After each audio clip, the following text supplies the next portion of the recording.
Hello and welcome to Crimewatch. As always, we're live tonight with senior detectives from forces across the country trying to help crack some of the biggest cases in Britain. Last month, millions of you tuned in to watch our reconstruction of the last known movements of missing chef Claudia Lawrence, hearing her relationships described as complex and mysterious. Well, since then, there's been widespread speculation about this aspect of Claudia's life. Tonight, we reveal the latest on the case and we set the record straight. And also on the programme tonight, closing in on the gang of bank robbers whose hole in the wall is a hole in the roof. And as well as this lot, I'm after the lowlife who attacked a lone woman late at night just for her purse. Little did he know she'd give him a run for his money. And you might not know the name, but remember the voice? I'm Jack. I see you are still having no luck catching me. Well, I've got the inside story of how detectives finally tracked down John Humble, the infamous Yorkshire Ripper hoaxer. But first tonight, a case that has shocked the community. Dr. Benson here is well known in the town of Stanley, near Durham, having served as the local GP for decades. On call, day and night, he did everything from delivering babies to treating the sick and indeed caring for the elderly. Well, now at the grand old age of 92, he lives alone, is disabled and himself in need of care. But he still had his pride and his dignity until one night last winter, when thugs came calling.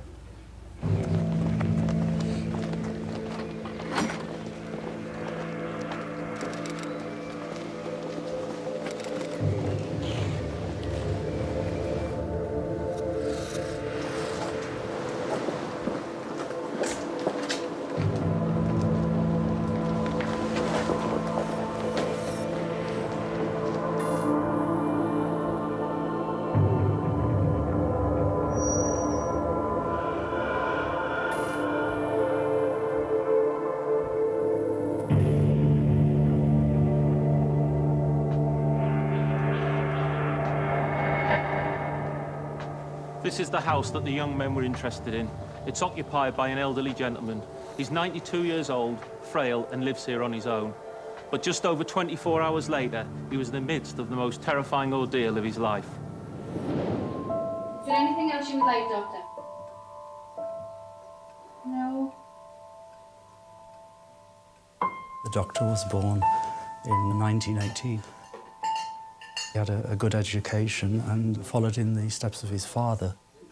He became a GP and was known as the doctor in this area, so he's helped a lot of people and he's quite well known.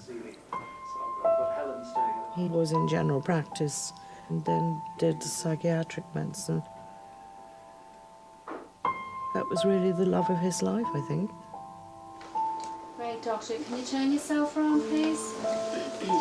The doctor is quite vulnerable and does rely greatly on carers.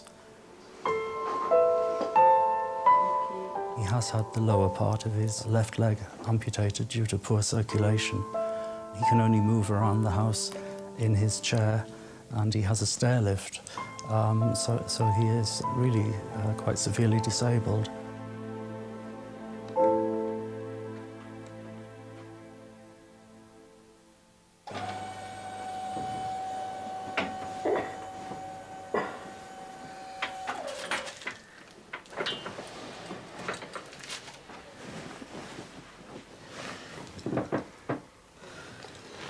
There you go.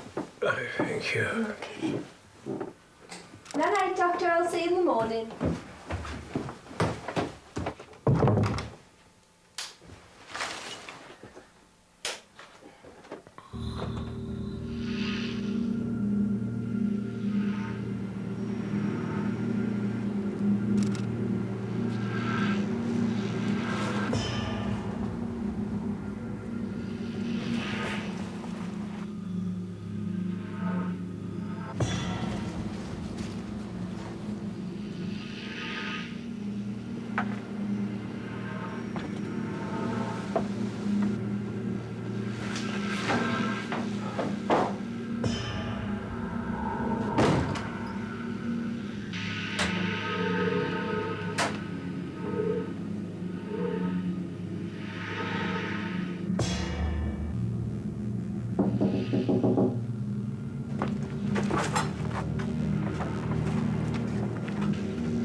cash.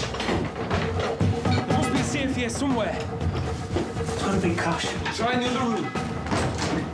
Just find the cash, lads. Checking them boxes. There's nothing here. I've checked the books, there's nothing. I mean the plates. Where's the cash? Upstairs, lads, come on. There must be a safe. It's gotta be somewhere. It's over here, lads.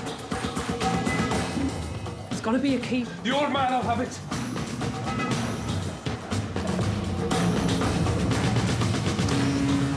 Where's the key? Wake up, old man. Where's the key to the safe? Where's the key to the safe? Don't mess around. Where's the cash? Tell us where the key is! I've got to find it, so you might as well tell us. Just tell me. Tell me where the key to the safe is. I don't know. I just want your cash. Tell me where the key to the safe is. Stop messing around. I want the key. I'll find it. I'm not going to leave without it. What are you doing? He's an old man. Tell me now. It's no key. You mental man.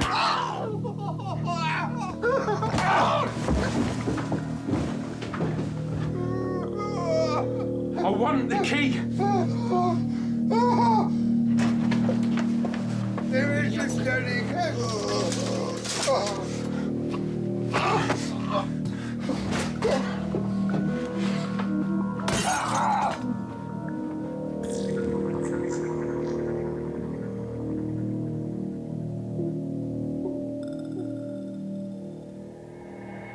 This was a brutal and senseless act.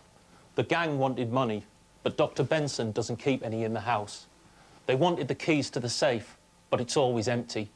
They left with nothing and left Dr. Benson alone, helpless, terrified and in agony.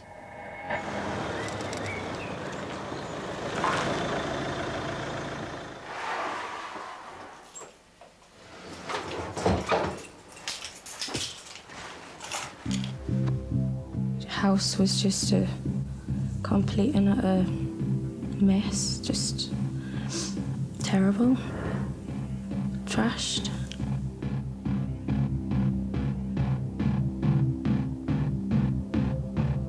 We shouted, "Doctor, are you okay?"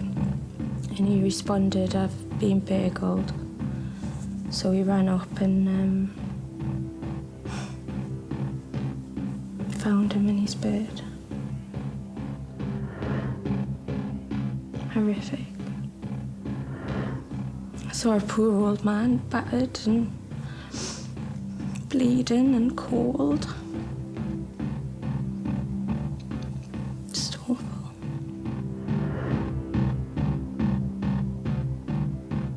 His face was badly bruised, he had a black eye, his cheek was swollen. I think he'd been hit on the head so hard at the side that for a few days he was partially deaf.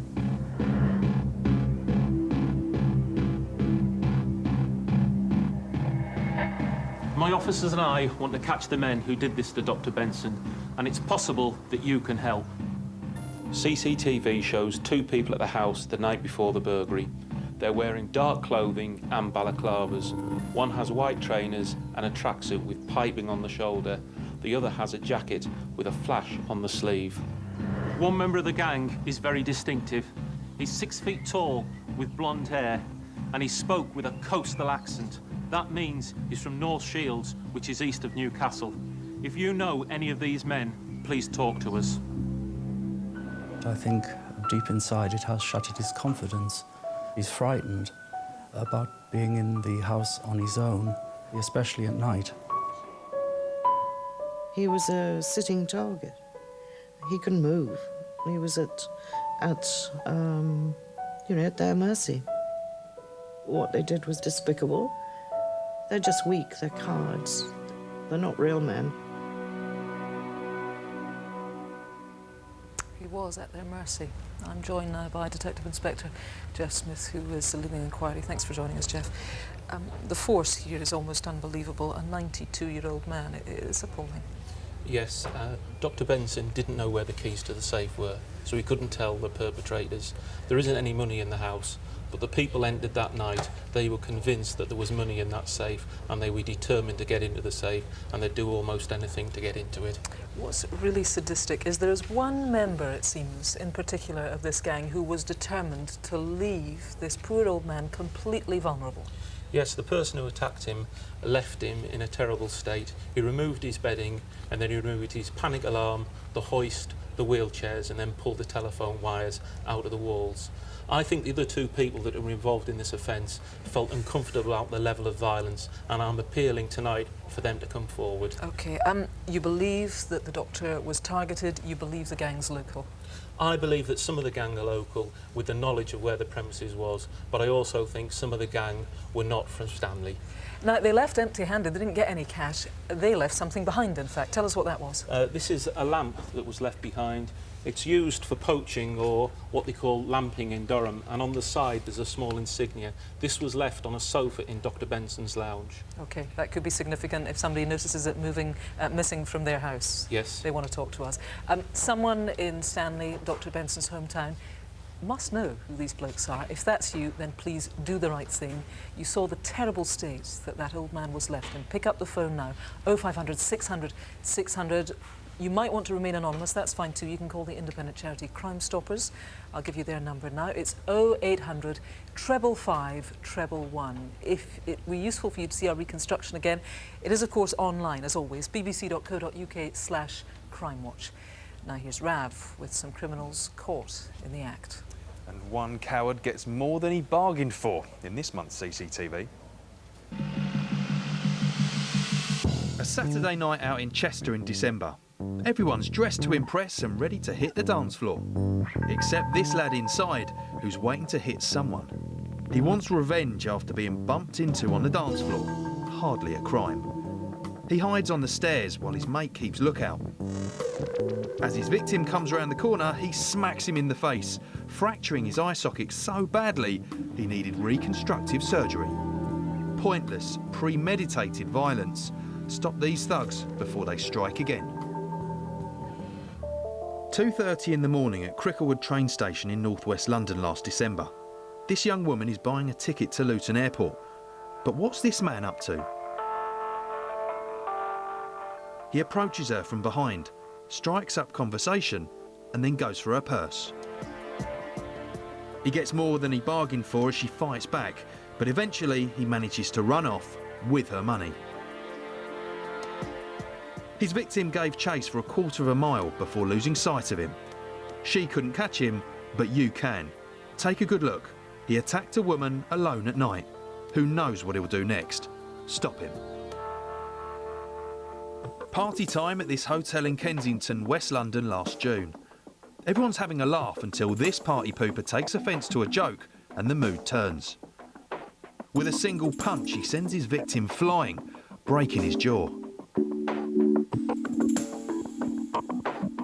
And then just walks off, leaving his mates to finish off. The victim got married a few weeks later and had to eat his wedding meal through a straw. Now that's really not funny. He's a big guy, but wasn't man enough to stick around. Bring him down to size. And what about these two thugs? Kicking a man already on the floor. It's just pathetic. Names, please. Think you know anyone? Call us here in the studio, 0500 600 600, or you can text us on 63399. Just type crime, space, and then your message. It's important to leave that space, or your message won't get through. And if you need a second look, it's also online, bbc.co.uk/crimewatch. Still ahead, he's struck at least 3 times in the last 3 months. Can you name the so-called calendar killer? The hunt for the sexual predator who raped a 16-year-old on Valentine's Day.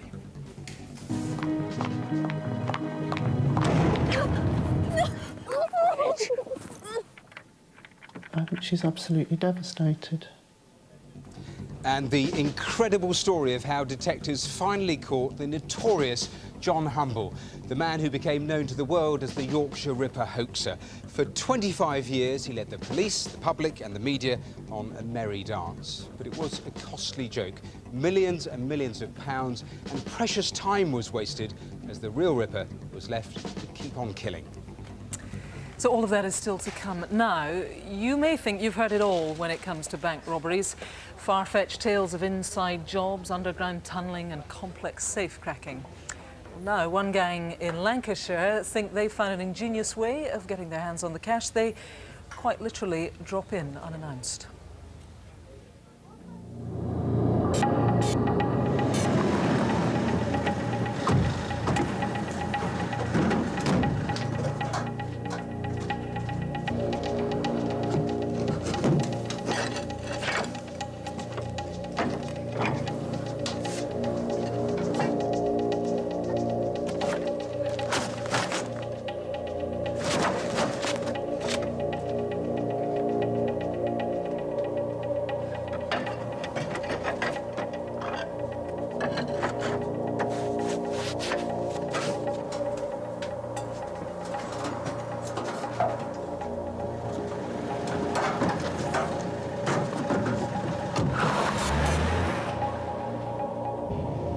This is High Street, Rishton, near Blackburn.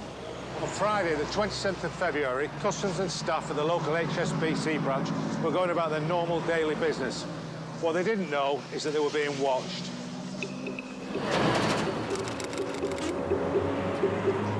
I've been working at HSBC in Rishton for about 7 years. Usually get there around about 5 past, 10 past 9 and just walk towards the branch to meet my colleague. That morning, just went in as usual, just to prepare everything for opening to the public at 9:30. On that day, I was on plainclothes duties, and around lunchtime, I just needed to cash a cheque. It was quite busy at the time. There was about 9 people in the queue in front of me. Halfway through the queue, that's when a cash delivery van turned up and made his delivery.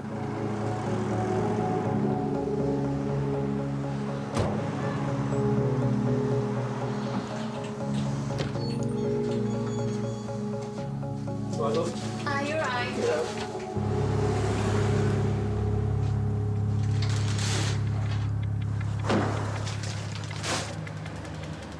The security guard gave me 4 bags with money in, ready to load the cash machine.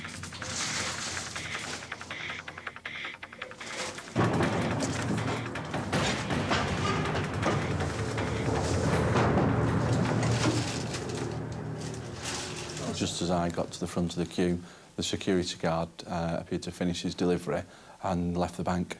That's it, love. Thanks.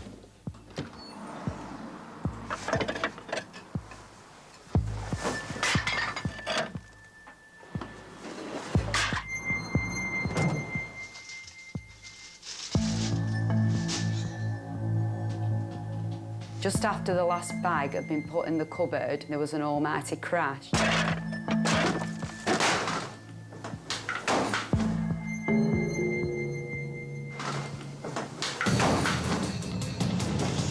Where's the money? Where's the money? Don't want to hurt you. Where's the money? It's round there. As a police officer, your instinct is to help them, but in addition, contact the control room. The police, how can I help? There's an armed robbery ongoing, HSBC, High Street, Rishton. There's a vehicle parked behind the back. In the corner. Don't look at me! Is there any more? Yes. Where? The alarm was sounding on the cash van at the front of the bank. So concerned for the safety of the guys with the cash van, I moved over to see what was going on there. Right, we're done! Come on, get out of here! My heart was thumping so strongly, I felt like I was shaking inside. I just froze, I just felt like I couldn't move.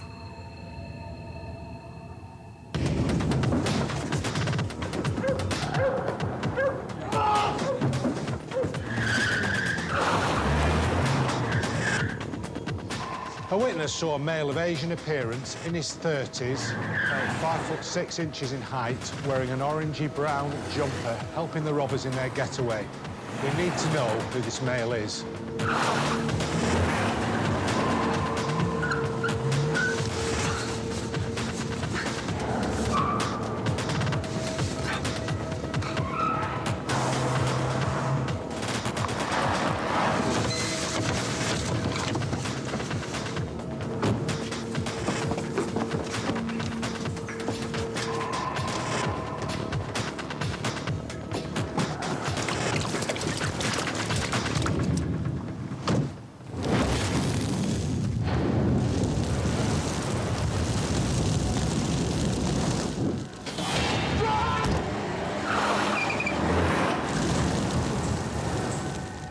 As the robbers' white van came out of this alley off Station Road, it caused one of the vehicles to brake suddenly and sound its horn. Were you in that vehicle? You could provide a clue as to where the white van went next. So what do we know about them? The robbers were about 5 feet 11 inches in height, in their late 20s or early 30s, and spoke with northwest accents. They were clearly well organised. We believe they've been watching the bank for some time.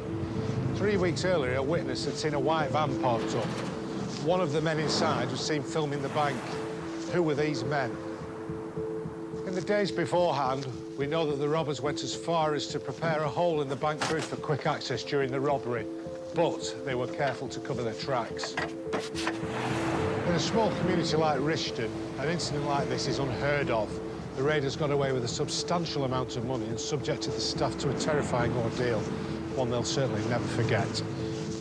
When something like this happens, you feel totally violated.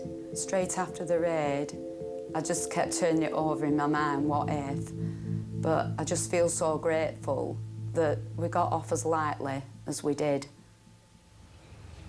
Well, Di Dowson is here now with me in the studio. A professional gang, they knew exactly what they were doing, this bunch. Yeah, we believe they've been watching the bank for some time. 3 weeks before the robbery, a witness saw a man filming the rear of the bank from a white van. We also know that they prepared a hole in the roof of the bank for access, which coincided with a cash drop. They stole a substantial amount of cash. They were threatening and clearly prepared to use serious violence. Maybe not quite as clever as they'd like to be, though. Tell me about another incident you think they were involved in. We believe that this gang is linked to a break-in into a bank in Chorley in April 2008, where they broke into the bank, but unfortunately, fortunately, they broke into the wrong part and the customer side and got away with absolutely nothing. Yeah, unfortunate for them, I guess. Yes. The two white males, then, you've got descriptions of those. One of them a bit better than the other. We've got an e-fit of one of them. Tell us what he looks like. Well, there's the two white males described as 5 feet 11 inches in height. Both spoke with northwest accents. One of the males is described as being in his 30s and has short brown hair. What about this Asian guy? I mean, he could have been involved. On the other hand, he might just have been somebody standing on the street. Yeah, we don't know, actually. He's described in his 30s with a round face. Really, we just need to know who he is, if only to eliminate him from our inquiries. Now, we saw rather dramatically, they burnt out the getaway car there. What do you know about this car? What do you want to know? Yeah, it's a black A-class Mercedes. It was stolen from Urmston in Manchester on the 1st of February. That's 26 days before the robbery. We need to know where that vehicle was and who had it. And it was bearing this registration number, YD05BRL, which is a clone plate from a legitimate vehicle. We need to know where it was. OK, it goes without saying you want any witnesses who were there on the day. Thanks for now, Steve. There is a massive reward on this one, up to 50 grand. For information leading to an arrest or a conviction, please do call. There's the number on the screen. It's 0500 600 600. Or maybe you'd like to remain anonymous, that's fine too. You could call the independent charity Crime Stoppers. I'll give you their number as well. It's 0800 555 111. And if you'd like to take another look at the reconstruction, it's online, bbc.co.uk/crimewatch. Now here's Rav with some of Britain's most wanted. Now, we had a fantastic strike rate last month. 4 men were... Next is Robert Collier, charged with conspiracy to supply cannabis worth £2 million in January 2007. He failed to show up in court and was sentenced to 10 years in his absence. Before the Disappearing Act, 40-year-old Collier worked as a second-hand car dealer in Hersden near Canterbury. He weighed 28 stone and had receding blonde hair and sometimes grew a beard. He may be on the run with a woman and 2 children. Number 3 is this guy, John Mania, who calls himself Joe, but he's probably using a false identity. Now, he's wanted in relation to the sexual abuse of a child in Reading. Mania's an illegal immigrant and may well be working in a care home looking after vulnerable adults. He has links to Watford. And don't be fooled by baby-faced number 4. Police want to speak to James Hanrahan in relation to a series of burglaries in Kingston, southwest London, even posing as a police officer to dupe an elderly victim. Now, he's got a habit of crashing stolen cars and could well have left London to escape capture. So, do you know where Hanrahan or any of the others are hiding tonight? Call or text now. The number's on the screen, 0500 600 600, or you can text us on 63399. Just type crime space and then message. Don't forget to leave that space or your message won't get through. And you also check them out online, bbc.co.uk/crimewatch. Remember, all of our most wanted stay on the website until they're caught. Thanks, Rav. 4 weeks ago, on the 30th of May, 35-year-old Michelle Samarovira was found in a children's playground in Walthamstow in East London. She had been strangled, raped and murdered. Michelle was the third victim of the so-called calendar killer, who has struck at least 3 times in the last 3 months. In March, he raped a 59-year-old woman on her doorstep. In April, he raped again, and in May, he killed Michelle.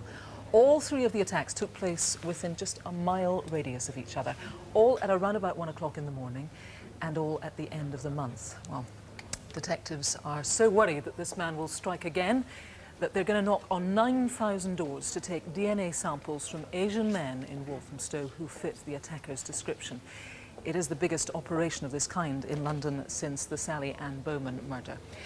With me tonight is Michelle's sister, Anne, and Detective Inspector Stuart Hill. Thank you to you both for coming, especially to you, and it must be very difficult to be here talking about your sister in such tragic circumstances. What can you tell me about her? What sort of person was she? Michelle was a lovely, caring, gentle person. You know, when she smiled, she lit up the room. Her husband was diagnosed with cancer. I think it was in about 2002, 2003. She became a widow in November 2007, and I believe that she, you know, we knew that she would walk out different times of the night and during the day as well, but especially at night. She wanted to go to places that had some significance. She'd even gone back to the hospice a week before she died as well. And what would you like to say to the person, if they're watching, who did this to your sister? Michelle was a young girl. You may have a sister the same age as my sister. You've raped other women, possibly the same age as your mother. I can't believe what you've done to our family. And nothing's ever going to bring Michelle back. We're never going to get the real justice that Michelle deserves, but we want you to give yourself up, basically, or for anybody else that has information to come forward, because this man has got to be stopped and he's got to be punished for what he's done. And he has got to be stopped. I think it's remarkably brave of you to come and speak to us tonight, and we very much appreciate it, and we hope that you saying what you've said will mean that the case moves forward quickly. Well, Stuart Hill, you're heading up the investigation, a vital investigation. You think the name of the calendar killer, about him striking at the end of every month, is in fact a bit misleading. Tell us why. Yes, that is correct. I mean, this is an incredibly dangerous person. And we are confident that this person, if he could strike at any time whatsoever. From his DNA profile, we've linked him to 3 offences, and we're currently investigating further offences which he may be responsible for. Okay, you're doing a massive swab of the area in terms of DNA, because you've got vital DNA evidence. Tell us about the area, all within 1 mile. Well, all the offences have occurred within 3/4 of a mile. We've identified 9,000 houses within that area, and we will be attending each of those houses to ask for a voluntary DNA sample. And the reason we will be doing that is to eliminate people who have the same descriptions as our offender. You think he's local? We've got an e-fit. Tell us what's important from the e-fit. Yes, we do think he's local. We think he has good local knowledge. He either lives in the area of Walthamstow or he has lived in the area of Walthamstow before. He's Asian, male between 30 and 40 years of age, and his height is between 5'6" and 5'10". He does speak good English, but he does speak with an accent. Now, Michelle and the other 2 victims were attacked around about 1-2 a.m. Do you think the timings are important here? I think the timings are important, but we must keep an open mind. It is possible that our offender is nocturnal. He may be working through the night, or conversely, he may live close to the area and may have the ability to be able to leave the family home without being raising any suspicion at all from his family and friends. We've got some CCTV of Michelle in Summerfield supermarket. Yes, that is correct, yes. Before she was killed. Tell us why this is important. This is important because this is the last sighting of Michelle. As you can see, she's wearing a black jacket with white stripes. We're interested in identifying anybody that was in Summerfields at that time, or who may have seen her leave or leave in company with any person. We've also got CCTV of a potential witness. Tell us about this man. Yes, this man was seen a bit later on in the morning, on the same day as Michelle's murder. He was seen walking across a car park close to where the body of Michelle was found. We're keen to identify that person, as we believe that he is a vital and important witness to us. So if you know who this person is, please contact us. OK, Stuart, thank you very much. And a special thank you to you again, Anne, for coming to speak to us tonight on Crimewatch. If you can help, you must pick up the phone. This man needs to be caught tonight. 0500 600 600. If you've been a victim of rape, for help you can call the victim support line. They are on 0845 30 30 900. Now here's Rav with some more faces in the frame. Right, my number 5 here. Asad Elahi, wanted in connection with the rape of a vulnerable female in Gorton, Manchester in April 2006. The 22-year-old woman with a mental age of just 8 years old was befriended by her attacker, lured back to his house and then sexually assaulted. Elahi was born in Pakistan and was last known to live in the Longsight area of Manchester. At 6 is Rohan Crooks, wanted in relation to the attempted murder of a young man in Oxford. Shortly after having an argument with Crooks, he was run down and dragged under a green Lexus, which was later found burnt out. Police believe Crooks was behind the wheel. He's 31 years old, has distinctive green eyes and has links to East London and Oxford. Now, my next 2 here pose as father and son and are wanted in connection to the organisation of several cannabis factories in Bradford in 2006. Wyn Van Duck is number 7. He was arrested in 2007 for a similar offence in Nottingham, but failed to answer bail and hasn't been seen since.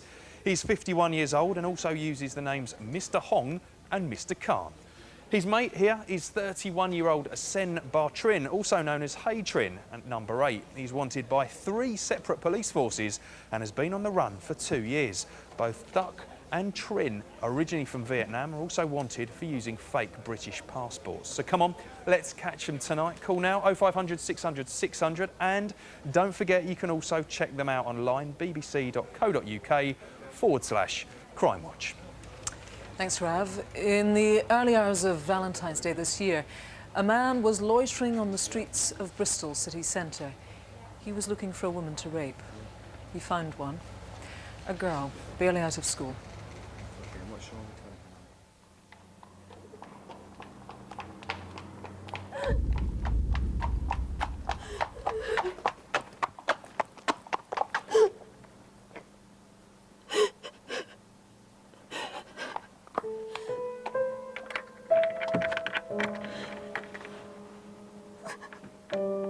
Mum? Dad? What's the emergency, please? My daughter's just walked in the house. She's 16 years old and she says she's just been raped. Does she know her attacker? No, he had a knife. Threatened to kill her if she screamed. All right. I just held her really tightly. She was just sobbing and shaking, and all I could do was just hold on to her. She spends a lot of her time feeling very frightened. I think she's absolutely devastated.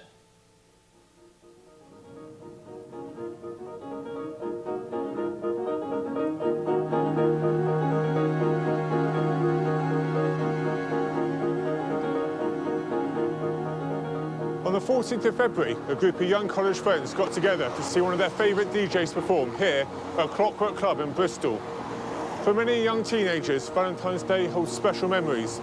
But for one young teenager, it'll be remembered for the wrong reasons.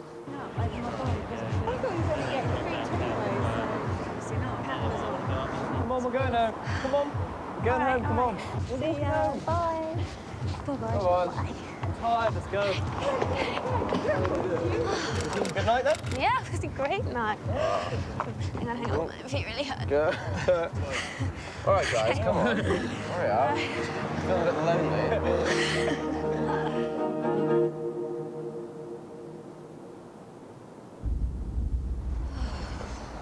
Actually, quite a long wait.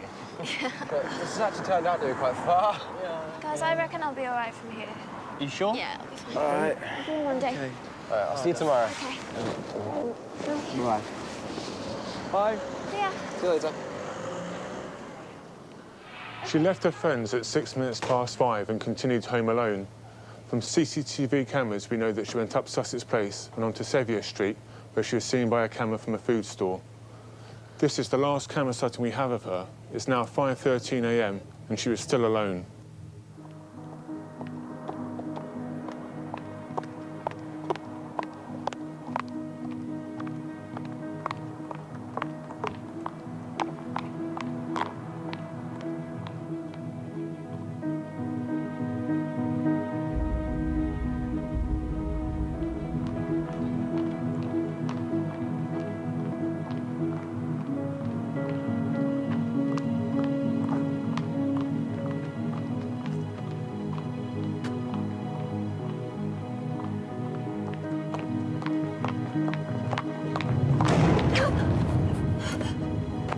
come with you?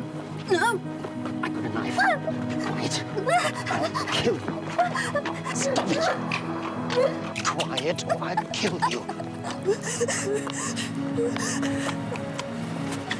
Quiet.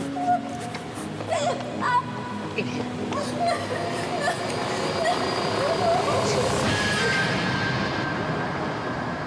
She was shaking, she was sobbing. She couldn't really speak. She was trying to get her breath, and I took one look at her and realised instantly something was horribly wrong. No! Sorry about that. The attack was horrendous. It lasted over 10 minutes and could well have been seen. It was in clear view in a residential street. We don't know if the man was local or passing through, but we do know that we need to stop him before he attacks again. What's hard for her is that she knows that whoever did this has not been caught, and she feels very fearful that she has to go back into the world and be out there, and she doesn't know where this person is. She's lost her confidence. She's just a very changed girl. Well, I'm joined now by DI Will White. Truly appalling what happened to this young girl. The family, I think, are incredibly brave even to come out and talk to us about this. It's really hard to imagine how anyone could come to terms with something like this. The victim's being very brave and trying to come to terms and move on. What we do want is it will be a big relief for her and her family for this man to be caught. She is a brave girl and she's given you a great description. Tell us what you know. Yes, he's possibly mixed race or Mediterranean in appearance. He's in his late 20s or 30s with short, dark, curly hair. He's 5'5" to 5'10" tall and of slim build.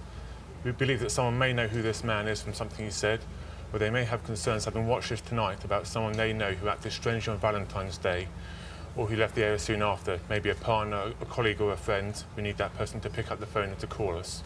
And crucially, this is really important if people have got suspicions, because you can easily rule men out if it's not the man. You have got the attacker's DNA.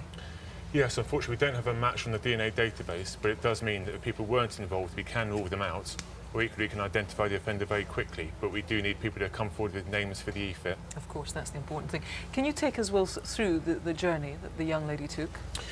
Yeah, she went up Stokes Croft, City Road, Ashley Road, onto Sussex Place, Sevier Street, and then Ashley Parade and Minto Roads.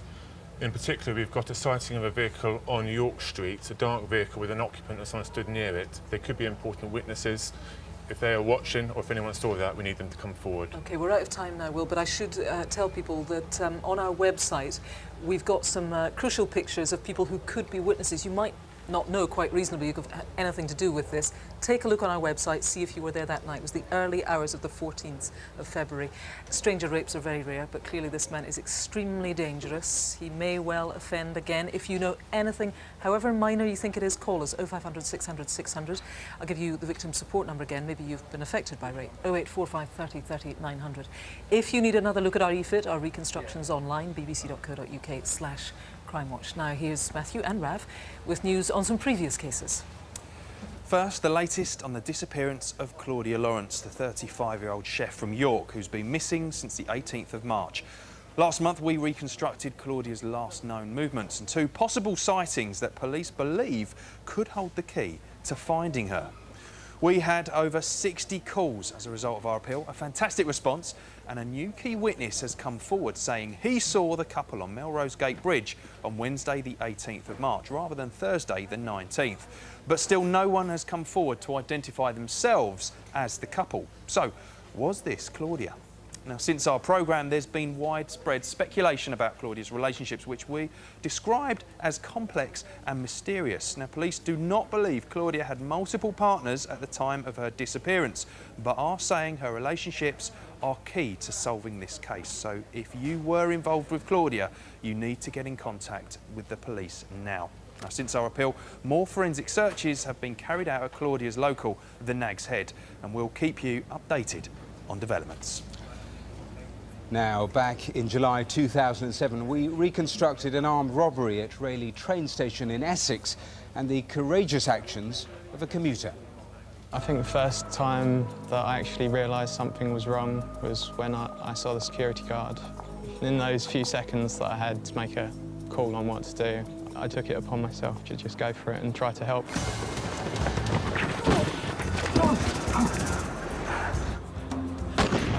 To my chest and saw a lot of blood. Will someone please get an ambulance? I needed 16 pints of blood transfused into me. My collarbone got shattered, so they've had to remove half of it. The bullet's still in my shoulder. I want to get on with my life.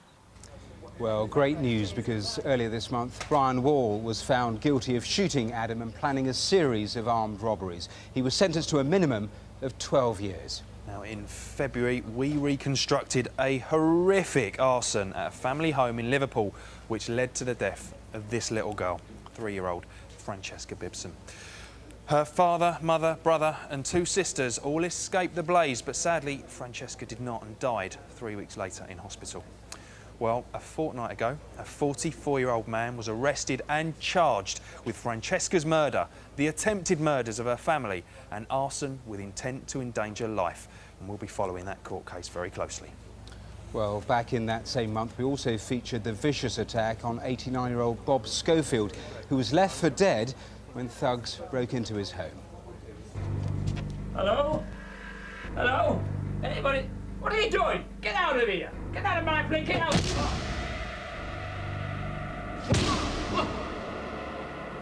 I was told that he had severe bruising, but I have to say it shocked me to tears when I actually saw his face. You know, I couldn't believe that anybody could do something like that to an 89-year-old man. Well, extremely sad news, because following the attack, Bob's wife, Molly, well, her health took a turn for the worse and she passed away. They'd been married for 61 years. Well, on the night of our appeal, police received hundreds of calls, but they still need the names of the people responsible for this cowardly attack. Our reconstruction is still online if you think you can help. For 25 years, John Humble here thought that he'd got away with one of the biggest hoaxes in history when he convinced the world that he was the Yorkshire Ripper. It would take years of police work and a huge leap forward in science before detectives finally got a chance to put him behind bars. Matthew has got the inside story.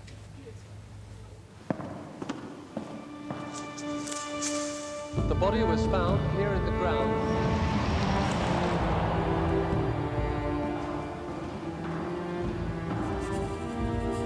Anyone who thinks they recognise the voice is asked to ring the Ripper's call.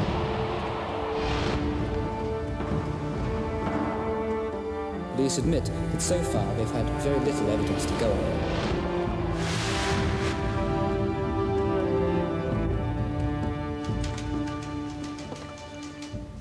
The killings began in 1975.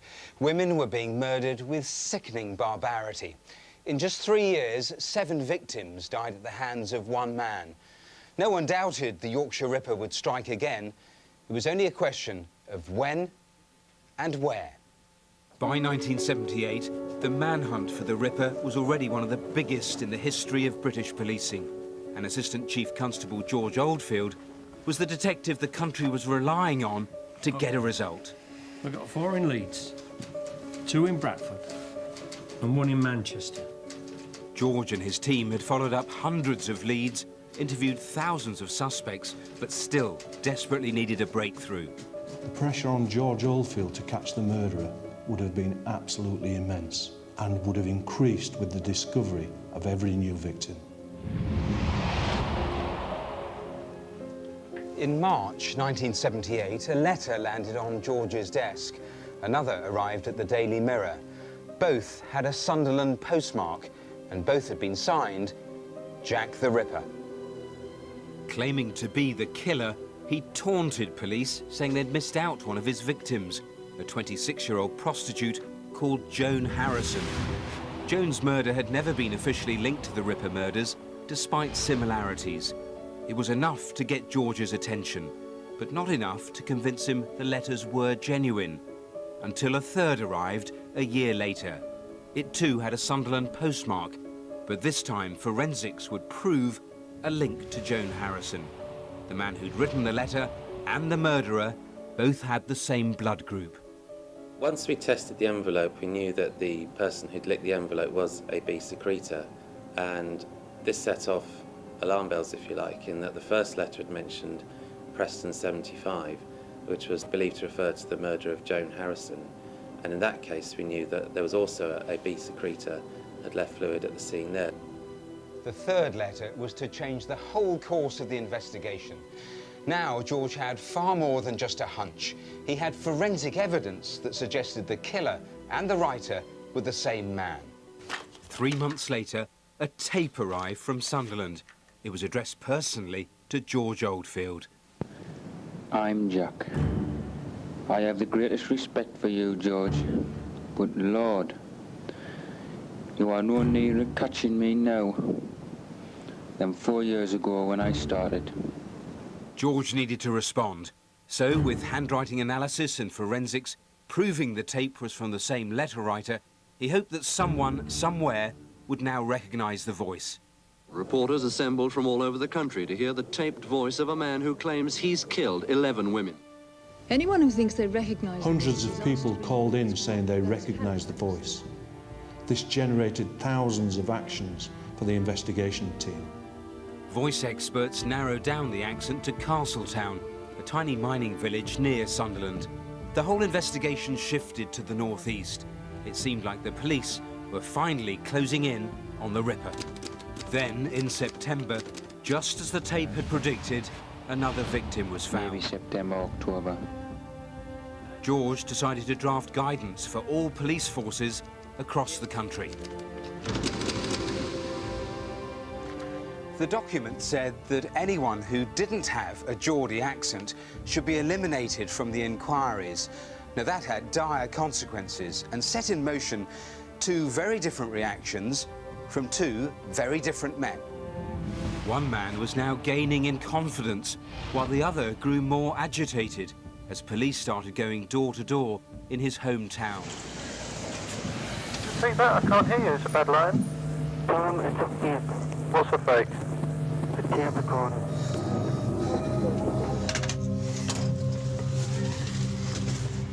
Despite their best efforts, detectives were unable to trace the caller. But little did they know, this man was actually telling the truth. The letters and the tape had all been an elaborate hoax. By now, the list of Ripper suspects was enormous. George and his team had got no further forwards. With the pressures of the investigation, Mr. Oldfield's health had begun to suffer. He looked exhausted, but he wouldn't stop.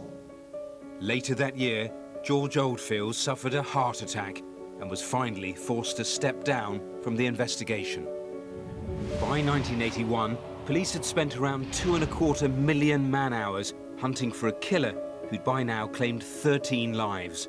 But on the 2nd of January, all was about to change. Two police officers from Sheffield approached a man in a parked car. Sat beside him was a local prostitute. When his story didn't add up, they began a search and found a hammer and a knife, both weapons used in the Ripper murders. The man they arrested that night was Peter Sutcliffe. After hours of questioning, Sutcliffe confessed. He was the Yorkshire Ripper.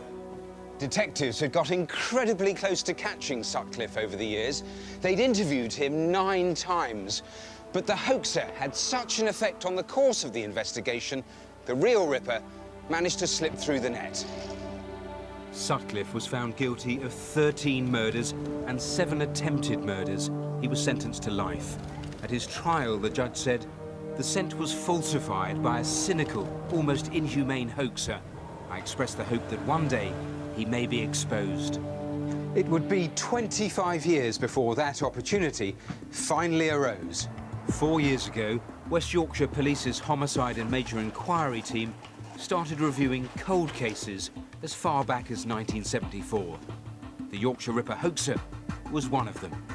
The most interesting part of the case was that we were able to discover these remnants, these little leftover bits of the envelopes still within the material we'd been stored. Incredibly, scientists managed to harvest tiny fragments of saliva from the gum seal on the envelope of the third letter. The thought was going off in your head that, well, if they could get a blood group back in the 70s, then there's a reasonable chance of getting a DNA profile out of these now, even though it's so long afterwards. Once we'd obtained this profile, put it into the database, and then to our astonishment, there was just one hit from a person who'd been sampled in the Northumbria region. The chances of someone else licking that envelope compared to him was 1 in a billion. I was told to go over immediately to the incident room. A team of detectives would be travelling up to Sunderland and I would be making an arrest later that day. The name that popped up was John Humble. Back in 2001, when arrested for a minor offence, police took a swab and put Humble's DNA onto the national database. Years later, that would seal his fate. We went directly to his house. I found him in his living room. He was surrounded by beer cans and bottles of strong cider littered on the living room floor. I told him he was under arrest for perverting the course of justice between 1978 and 1979. He was drunk and didn't respond. Humble was 22 when he started writing the letters. Now, 49, and still in the northeast, he'd let his life go to ruin. But would he confess? I did send it. Just repeat that for me. What did you say? I did send the letter. I asked Humble to read a transcript of the Ripper tape, and we played the Ripper tape back to him. It was amazing. His voice hadn't changed. I have the greatest respect for you, George, but Lord, you are no nearer catching me now than 4 years ago when I started. Unfortunately, it had been a set of cruel coincidences and predictions, to some extent supported by forensic evidence, which had led the original investigation team away from Peter Sutcliffe and towards John Humble. Finally, in March 2006, 28 years after he first penned a letter to police, the book was closed on one of the greatest mysteries in British criminal history. John Humble was convicted of intending to pervert the course of public justice. He was sentenced to 8 years in prison, a reflection, the judge said, of the impact his actions had on the course of the Yorkshire Ripper investigation. Having taken care to protect his letters from fingerprints, he couldn't possibly have known that 25 years later he'd be caught from licking the envelopes. You know, I remember that tape. I remember hearing it on the news at the time. It was so distinctive. It had a huge impact on the investigation. It did. It was a total disaster, a blind alley that cost £6 million and wasted so much police time. I mean, they interviewed thousands of people. They physically, manually checked 15 million letters from the Sunderland area to try to trace the handwriting. And all of that was for nothing. And all the time, worse still, Peter Sutcliffe continued his killings. He killed 3 more times after the letters and the tapes became public. And why was Oldfield and his team so convinced that it was authentic and it was the right way to go? It was a mixture of things. I mean, firstly, the style of the letters. Humble had actually used some of the exact phrases Jack the Ripper had used in the original letters in the 1880s. He just got those actually from a book. But for the police, it did seem to fit. Then, of course, there was all the detail, the predictions, the forensic links. All of that, again, seemed to convince the detectives. Again, all Humble was doing was looking at all of the newspaper articles at the time and picking out tiny fragments of information. And Peter Sutcliffe, he, of course, was watching all of this. And actually, when they caught him, they said to him, "Is that your voice on the tape?" He said, "No, but all the while this was going on, I felt safe." It's a toxic mix. This tiny bit of saliva, all these advances in DNA profiling meant that that was all they needed, just this sliver. I know, it's staggering, isn't it? I mean, you only need a fleck of dandruff. I mean, contrast that to the 70s when they were using this blood grouping evidence. That narrowed things down to 6% of the entire population, still a massive number. And yet the DNA that nailed Humble, that was in a 1 in a billion match. You cannot escape that. Always fascinating. Thank you, Matthew. Now, Rav, what's been coming in on the phones tonight? Some good stuff's come in on the Durham aggravated burglary. Remember, poor Dr. Benson attacked in his own bed, a number of calls there. Then the Walthamstow calendar killer, who struck at least 3 times, killed at least 1 person. 3 potential further intended targets have come forward with what could be crucial information. Kirsty. OK, that's all for now. Details on all of tonight's cases are online, bbc.co.uk/Crimewatch. You can log on now for a live update on what's been happening here on the phones. It seems to me it's been a pretty busy night. The lines will be open until midnight tonight and from 7:30 tomorrow morning. Don't go away there, though, because we're back, I think it's on BBC One, after the news with a full update on all of tonight's cases. If you can help, but you haven't called yet, then please do it now. It could all be down to you. Thanks for watching, and for now, bye-bye.